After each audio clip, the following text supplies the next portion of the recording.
Ang budget ay may humigit kumulang 200,000 linya na may mga nakasulat na pamagat, titulo ng proyekto at amount.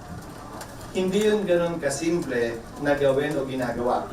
Kaya ang isa, kung mapapansin din nyo, pinakita nilang unang kopya na may pirma ako. Kasi nakikita kong kopya ngayon, wala na akong pirma, kaya hindi ko alam kung saan galing yun.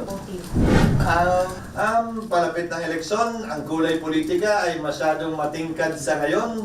At siguro sa mga susunod na araw, huwag na tayo magulat sa mga dagdag pang mga kwento, atake o pagpula tulad nito. Dahil tila naglinyahan na sila sa buhangin. Kung sino ang sa kaliwa, sino ang sa kanan, sino ang sa pula, at sino sa puti.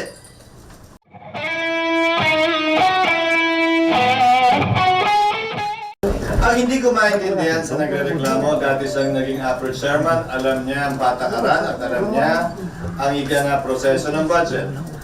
May mga kasama pang abogadong nagrereklamo kaugnay nito, pero ito ang alam ko. Wala pang dineklarang unconstitutional na bicameral conference committee report. Wala pang dineklarang unconstitutional na committee report. Sa katunayan, wala pa yatang dinedemanda sa korte para i-deklarang unconstitutional ang isang committee report o bicameral conference committee report. Ang dinedeklarang unconstitutional ay batas. Ngayon, yung batas na General Appropriations Act na produkto ng anumang committee o conference committee report o committee report ang kino-question. At kumpleto yung batas na yon, walang blanco, walang kulang, at yung amount ay nagsusuma. Unawain po ninyo. Ang budget ay may humigit kumulang 200,000 linya na may mga nakasulat na pamagat, titulo ng proyekto at amount. Hindi yun ganun kasimple na gawin o ginagawa. Kaya ang isa, kung mapapansin din nyo, pinakita nilang unang kopya na may pirma ako. Kasi nakikita kong kopya ngayon, wala na akong pirma, kaya hindi ko alam kung saan galing yun. Ay nakasaad doon na otorisado ang Committee on Appropriation and Finance na mag-correct, magpuno, maglagay, dahil posible na may nakaligtaan doon. So, sinabi din doon sa huling talata ng Bicameral Conference Committee Report, kapag ka may pagkakaiba ang GAA sa Bicameral Conference Committee Report, ang masusunod ay ang GAA, ang enrolled bill ng GAA.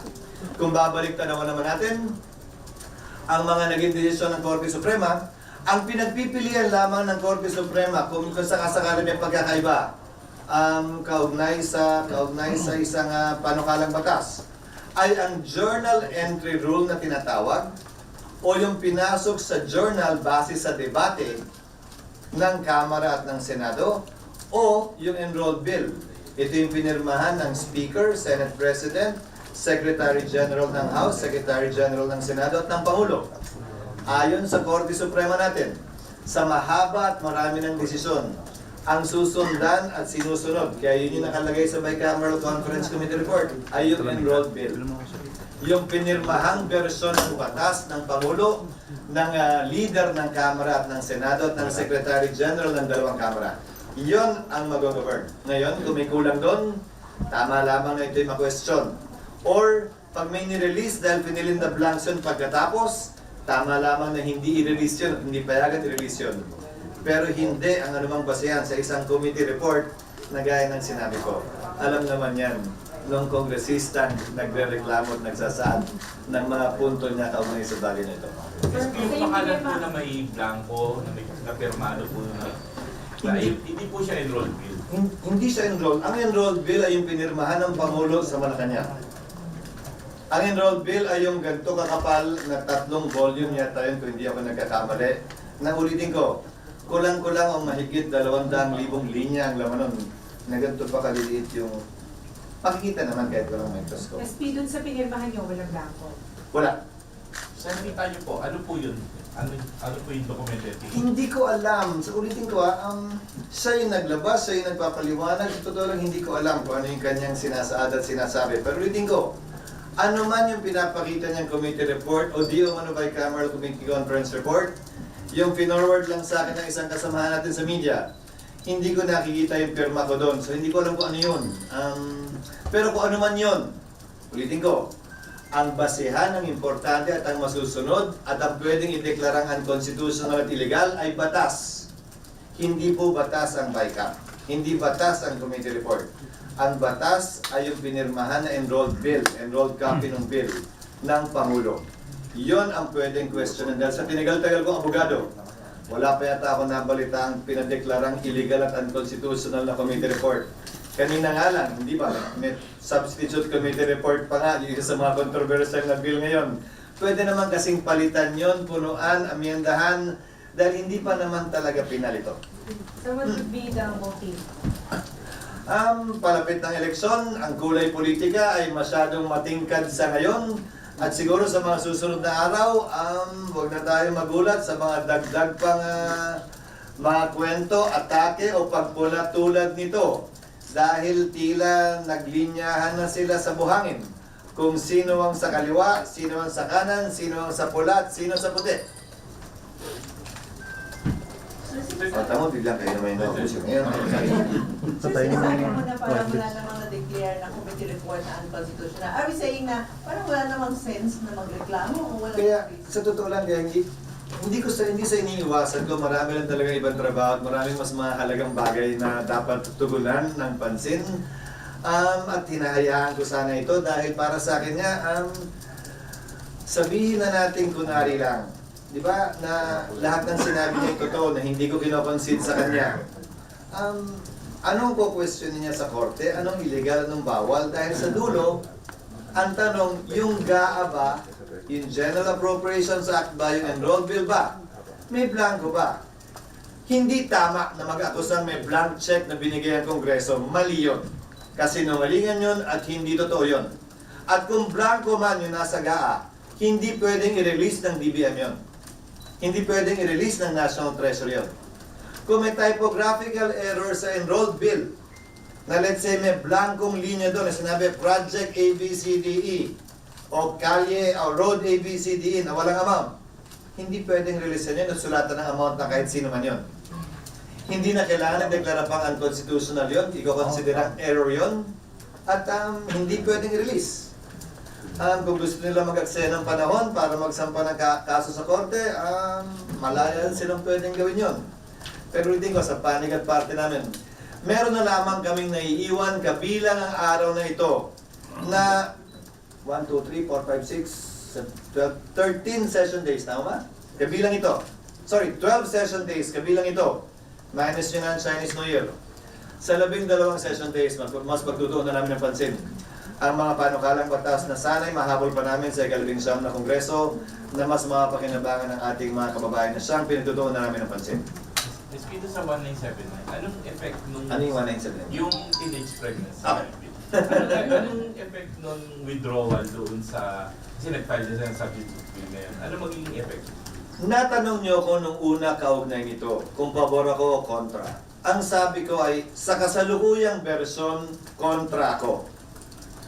Pero sabi ko din, kung naipaliwanag at nai-distribute yung aming sagot, ito'y sumasailalim pa sa kasalukuyan sa proseso ng legislasyon. It's still subject to the procedure of legislation, the rigors of legislation, which among others include debate, interpellation, and amendment. So, wala pa namang botohan sa final na bersyon. Sa araw na ito, naghain ng intensyon si Senator Risa na palitan. Yun na una niya nang inihain na hindi ako sang-ayon. At aminin ko, sabi ko nga din sa aking press statement doon nakaraan, nagsumiti ako ng mga panukalang amendment sa kanya. Na karamihan naman yata ipapasok niya sa substitute bill, bagaman hindi ko pa nakikita. Aantabayan na namin yun. Pero ang bagong development din ay yung withdrawal ng ilang mga senador na hindi ko pa rin nakikita dahil nasa plenaryo pa ako, nasa baba ako kanina. Ang titingnan, susuriin namin yan pag nabasa ko na yung sulat ng mga nag-withdraw ng mga senador at kung may epekto man ito o wala. Sir, under the procedure, pag nag-withdraw yung mga nag-sign, ibabalik ulit sa committee. Depende kung ilan. Parang 4 na po. Seven. Majority na rin. Depende kung ilan at kung majority na base sa komite. At kailangan din suriin dahil minsan may mga joint committee. Sang-ayon sa aming rules, kung pupunta tayo dyan, ang binibilang ay yung miyembro ng lead committee. Hindi pwedeng double count kasi di ba, refer to the committee on, kunyari, health, finance, and kung ano man. Hindi ito total yon kasi minsan may mga miyembro ng dalawa, tatlong komite. Ang titingnan ay yung bilang at dami ng lead committee. Sa kasong ito, ang lead committee ay Committee on Women. Pero sir, nag-manifest kasi Senator Risa, sir, diba, na may substitute bill siya. So kung substitute bill, yung level nun, it remains in the plenary, sir? Babalik. O balik sa committee? Yes, kung substitute bill. Mm. Pero hindi ko pa na kasi nababasa yung letters of withdrawal at kung ilan eh. Mm. Pero parang ginawa ko, kung napapansin nyo, yung right sizing bill, nag-substitute ako without prejudice to interpellation. Parang pagdebatihan namin, ito na. Plenary na yun, sir. Plenary yun. Ginawa din yan ni Senator Mark Villar dun sa right-of-way bill. Imbis na debatihin siya, mag-interpolate ni Senator Coco ang minority sa mga probisyon na pareho naman kami nag-aagring mali, pinalitan na agad para klaro na na hindi naman tayo nagkakaiba, pareho naman tayo. So ginagawa yan at nagawa yan. Hindi ko lang nga malaman sa ngayon, sabi ko nga, yung epekto kung meron man, yung withdrawal, dahil hindi ko pa nakikita yung sulat. Pero SP, yung substitute bill, hindi siya produkto ng committee report. Paano? Hindi siya produkto ng committee report. So, ang tingin ko, inuunahan mo na yung mangyayari. May nakikita, hindi ko pa kinoconsider. Double prejudicial ang posibleng lumabas. Double prejudicial question. Ang wini-withdrawhan ay yung luma na pinapalitan naman na. Pero pwede pa bang palitan kung wini-withdraw na? So, isa yun sa mga bagay na tatalakayan ng Committee on Rules kung sakasakali. Kasi di ba, parang halos nagsabay eh. Halos nagsabay eh. O reaction yung isa sa isa. Hindi ko lang malaman kung anong nauna, kung chicken or the egg. Kasi sir, di ba kung substitute bill siya, wala siyang committee report technically. Hindi, meron. Kasi authorized naman yung chair. Para ako, para yung sa right of way, committee on, yung committee ni Senator Mark. The chairman is authorized to introduce an amendment by substitution. Based on... It's actually an amendment by substitution. The introduction of a substitute bill is actually an amendment by substitution. Kasi nasa floor na to eh. So, imbis na magdebate tayo, sabi ko, hindi, babaguhin ko yan. Hindi, tatanggalin ko yan. Hindi, wala na yan. Mag-amendment by substitution siya para pagdebatihan na nila yung aktual na provision na gusto na ng chairman matapos niya magbago ng posisyon. So mapapabilis nun yung debate dahil maliliwanag nun, may pagdedebatihan pa ba tayo? Wala na. Dahil baka naman mamaya lahat ng objectionable na mga parte ay tinanggal na bago na. So double prejudicial nga siya. Nag-withdraw base sa unang bill, pero baka naman doon sa bagong version ay okay na. Na pwede sir sabihin yung substitute bill ay product nung sa discussion natin sa committee. Kaya okay. Well, sinabi ni Senator Risa na siya'y nakikinig. Siya'y marunong makinig. Siya'y hindi naman nakaukit o nakasulat sa bato yung kanyang mga ni-report out. At ang tingin ko ron, isang mapagpakumbabang attitude, ika nga sa trabaho niya bilang chairman ng Committee on Women, na hindi niya inaangkin lahat ng talino sa lahat ng bagay, partikular sa panukanang batas na yan. So sir, maasa ka na doon sa substitute bill, makonsider yung mga proposed amendments na? Yun ang inaasahan namin, pero hindi ko pa nakikita ng kompleto. Pero, sabi ko, ikaw yata Seri yung tinext ko, di ba, na ang sagot ko, no, doon sa kasalukuyang version ng bill, pero may mga pinanukala ko. At sumasailalim pa yun sa rigors of legislation. So, tingnan natin kung ano magiging pinang version. Doon ko pa lang masasagot kung ang boto ko ay no o yes. Sir, ba't marami kang amendments? Paano mo i-describe yung kasalukuyang forma ng bill? Sinubukan ko linisin at tanggalin yung mga provision na wala namang gaanong kinalaman sa adolescent pregnancy. Generally, paano ko ba i-describe? Generally, yung mga irrelevant para sa akin, sa pananaw ko. Irrelevant na mga provision. Naalala ko. sa adolescent pregnancy. Naalala ko. Basically, provisions that pertain to anti-discrimination and the various genders. Kasi sa pagkakaalam ko, isang gender pa rin naman. Ano man ang iyong pananaw sa buhay ang nabubuntis.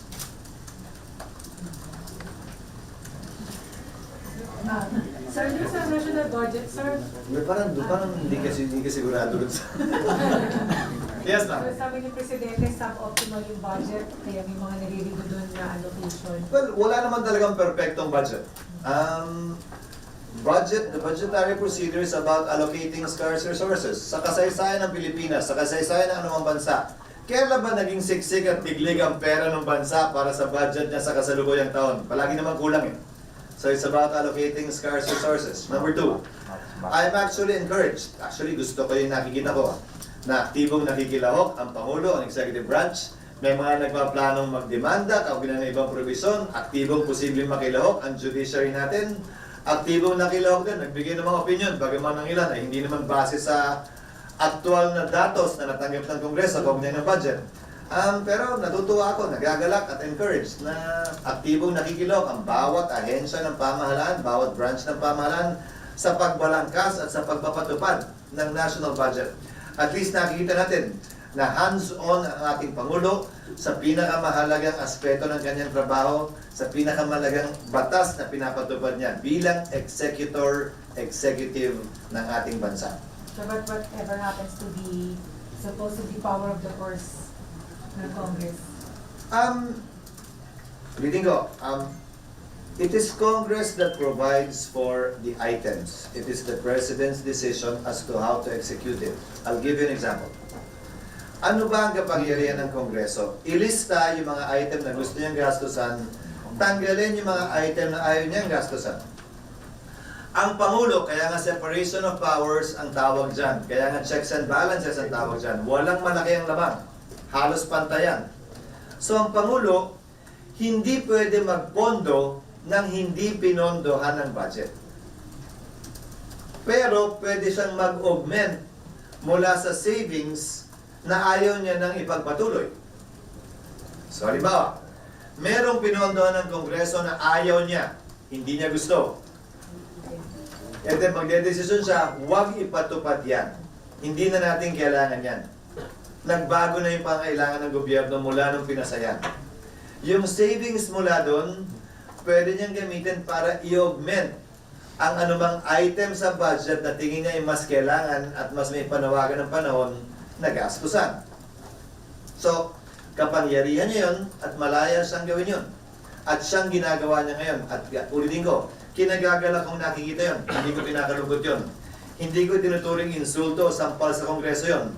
Dahil kasama yan sa interplay ng separation of powers at checks and balance na nagpapatunay na matatag, malusog, bibong-bibo ang demokrasya sa ating bansa. Kung saan, hindi kayang diktahan ng Pangulo ang Kongreso at hindi rin naman under ang Pangulo sa Kongreso. Ayaw nyo ba nun? Gusto ba nyo sunod-sunuran palagi ang Kongreso? Di ba? Minsan ayaw nyo nun. Pag hindi naman sumusunod, sabi nyo, ayaw nyo rin. Alin ba talaga? Ako yung laro nung sa pagitan ng dalawang branches na yon.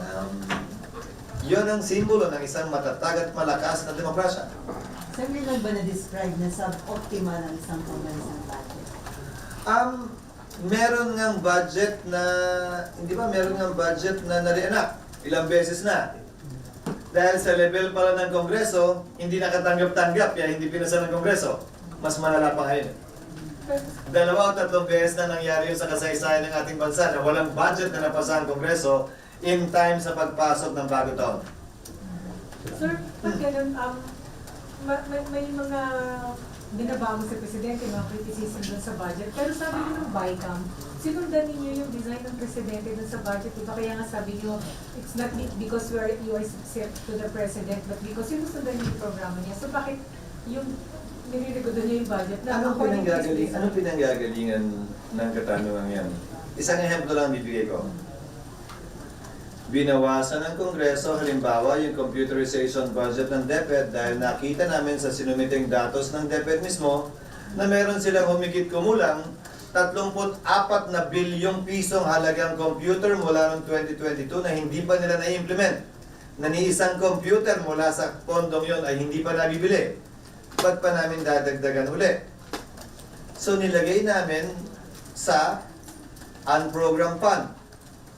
Yung 10 billion. 12 billion dapat, nilagay yung 10 billion sa unprogrammed fund, may naiwan na 2 billion. Marahil nakita rin ng Pangulo yon dahil binito niya yung nilagay naming 10 billion sa unprogrammed fund. Dahil baka nga naman mamaya sobra-sobra sa totoo lang. Dahil sa Sa totoo lang, madaling magreklamong kulang at wala. Sasabihin, kawawa naman yung mga bata. Pero kung kawawa yung mga bata, ba't naghintay kayo hanggang ngayon? Mula 2022, may isang computer, wala kayo nabibigay. Sa totoo lang, kung mag-order sila ng computer na ang halaga ay 35 billion, may supplier ba na kaya mag-supply nun? Hindi lang yun. May internet connection lang ng eskwela natin, 2%. So, sorry, hindi naman pinag-aralan, tiningnan, sinuri, may pagkakaiba ng pananaw. Yun ang check and balance sa pagitan ng Kongreso at ng executive branch. Kung may hindi sang-ayon, pwedeng ihain sa korte at magpapasya ng husga. Sir, ibig dun lang sa, ang understanding ni, well, ako, namin yung budget, sabi niyo ng BICAM is, ito yung budget na isinunod sa gusto ng Presidente. So bakit umaangan ngayon ng Presidente? Ang malaki Isinunod yung sa lahat ng BICAM. Hindi niyo ako in-interview ng BICAM. Kung ano yung priority, susunod sa priority ng administration. Naayon sa priority. Priority program. Yung BICAM na... Dun sa speech ko doon. Oo. Oo naman, sang-ayon naman talaga. Ang pinag-uusapan natin ay yung mga individual na programa. Dahil siyempre, tingnan nyo ha, yung NEP pinropose ng DBM. Dapat nagkasundo na sila, di ba? O bakit yung mga ahensya lumilinya sa amin at nangihingi ng dagdag, gustong tanggalin to, gustong dagdagan to, ba't di nila hiningi lahat sa DBM yon? Di ba? Di ba dapat sa panig nila, tapos na yon? Wala nang departamento o ahensyang mangungulit sa amin. Tanggapin niyo yan. Panig niyo yan eh. Eh bakit ganun? Hindi nga nila tinatanggap eh.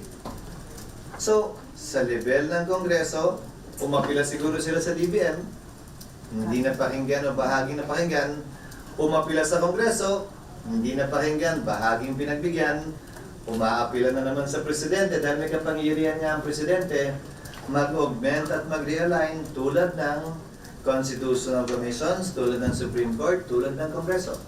May kapangyarihan kaming mag-realign sa aming budget, kaya lang sa parte ng Presidente, buong executive branch ang pwede niyang gawing savings, mag-realign at mag-augment.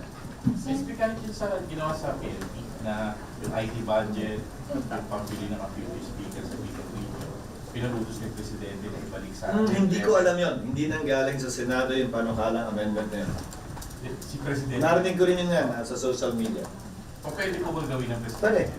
Pwede. Na hindi inilalagay sa savings yung pondo ng PNP. Direct na within the PNP, i-juggle yung pondo. Sinortcut mo lang yan. Sinortcut na yan. Savings muna yan sa ahensya bago i-reappropriate ang DBM. Sen, clarify ko lang. Yes. Ano mangyayari sa SB 1917? Ano uli yan? What's going to happen? Kasi di ba nag-withdraw? At least 6 senators. What's going to happen? Nasagot ko kanina yun. Dalawa ang nangyari ngayon kaugnay sa panukalang batas na yan. Nag-manifest si Senator Risa na siya ay maghahain ng substitute bill.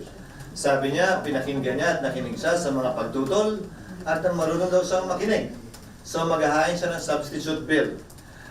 Sa parehong araw na ito, may ilang mga senador na nag-withdraw. Hindi ko pa nakikita yung sulat dahil nasa plenaryo ka nag-preside. Titingnan namin yung epekto niyan. Bakit? Parang double prejudicial question ang lumalabas. Ibig sabihin, ang wini-withdrawhan ng mga senador ay yung original na bill na binawi na ni Senator Risa o sinabi niyang babawiin niya at papalitan ng mas bago, mas malinis, mas maayos siguro. Pero pwede pa bang gawin yun kung nag-withdraw na yung 6? Umabot ba yan sa mayoriya na makaka-apekto dun sa bill, dun sa pananatili ng bill sa plenaryo? Yun ang titingnan pa namin dahil hindi ko pa nakita kung ilan yung nag-withdraw at kung yung nag-withdraw ba ay kabilang dun sa mother or main committee na nag-handle nun. Sang-ayon kasi sa presidency ng Senado, nangyari yun ilang beses lang o ilang konting beses lang na nag-withdraw at ang nangyari ay nabalik yun sa komite para mag-file ng substitute bill. Eh ito parang nauna, nahuli, nagsabay yung dalawang bagay na yan. So harapin namin yan siguro sa mga susunod na araw. So limbo pa siya. We don't know yet if it's going back to the committee or... Well, whether it goes back to the committee, the end result will be a substitute bill. So, hindi naman in limbo, pero ang dulo nun ay substitute bill. Ang tanong lang ay, substitute bill na ba siya sa plenaryo hindi na ibabalik sa komite? O substitute bill ba siya na kailangan papirmahan muli sa mga miyembro bago mahatid sa floor? Pero, ang dulo nun, kung matutuloy ito, substitute bill pa rin. Sir, yung Okay na? right, sir, yung right sizing aabot with 13 days left. Susubukan namin pilitan dahil simple, yung right sizing, optimization bill, binago na nga, di ba? Kasi masyado na negative yung right sizing. Yung optimization bill, outline lang naman yun eh. Hindi sinasabing, oh ito, tatanggalin natin ha, ito, wala na to. Outline yun. Sinasabi nun kung gustong gawin ito ng Pangulo. Ito ang mga requirement bago niya magawa yan sa isang opisina ng executive branch. Hindi niya ito pwedeng gawin sa mga teacher, police, sundalo, at healthcare workers. Hindi kasama ang Kongreso, ang Constitutional Commissions, ang Judiciary, ang militar. So outline lang ito ng pwede at hindi pwedeng gawin ng Pangulo kung gusto niyang mag-optimize ng bureaucracy ng pamahalaan. Hindi ito batas na nagsasabing ito, dapat gawin na ng Pangulo yan. Hindi. Kung gustong gawin ng Pangulo, ito ang dapat niyang sundin at sundan bago niya magawa yan. At maglalagay kami ng sunset clause. 3 o 5 taon. Hindi naman pwedeng habang buhay namin nakahalumbitin yan sa mga opisyal sa leeg ng mga opisyal ng gobyerno. Dapat umabot at dumating yung panahon na matapos yan. So, verification, walang parang mass retirement. Wala. At ang layunin nito ay, sabi ko nga, niliwanag ko sa committee hearing, hindi ibig sabihin ng optimization ay magbabawas. Isang ibig sabihin din ito, magdadagdag, pero sa tamang mga lugar. Parang paglaki lang ng katawan yan, dapat sa tamang lugar, hindi sa maling lugar. So sa pamahalaan, ganoon din. Focusan natin yung mga tama at kailangan nating mga posisyon at trabaho. Huwag yung mga maling posisyon at trabaho na nagkataon lamang na naipon dahil sa kapabayaan o kawalan ng atensyon o pag-aaral. Wala akong pinapatamaan. Walang personal. Wala nga akong... Nauna na nga ako. Ay, pumayat ako. Sir, since wala kanya nagre-request din, isa-certify daw ba as urgent? Alin? Yung BBM Hindi naman namin usually hindi naman namin may kasunduan kami unwritten ng minority na, di ba, nagko-question kasi palagi si Senator Coco, anong kina-urgent yan? Di ba, pwede pa naman, may oras naman. So, sang-ayon naman ako doon. So, hanggat maaari, gugugulan namin ng sapat na panahon para ma-debate ito, dumaan sa proseso ng legislasyon na hindi kinakailangan sumasagasa doon sa 3-day rule bago namin ma-third reading yan. Pero sa ibang panukalang batas na kailangan talaga, na hindi ko pa naman napagdadaanan, gagamitin ko yun pag kinakailangan. Sir, of the 23 senators, meron nag-indicate ng support doon sa bill. Which bill? Sa optimization. Oo naman. pero bulong-bulong lang. Hindi, sa dulo naman pagbubutuhan. Sir, bigay na power sa presidente na parang abolish. But you have to understand, the president has that power right now. The president, under the revised penal code, has the continuing authority to reorganize the executive branch. Pero yung mga In fact, the very first question I asked the DBM is, why do you need this? Well, according to them, they need this principally because they are not authorized to offer a higher separation pay to those who may be affected. So, hindi kompleto yung pwede nilang ibigay dun sa maaaring maapektuhan. ano daw assurance na hindi maabuso yung ganong power na bibigay sa Presidente.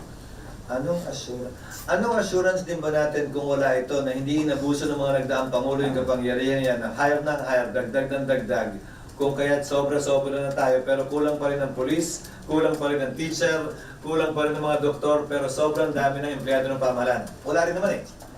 Hindi ba ito'y hakbang sa tamang direksyon na kumuha tayo ng dagdag na empleyado ng pamahalaan na kailangan natin?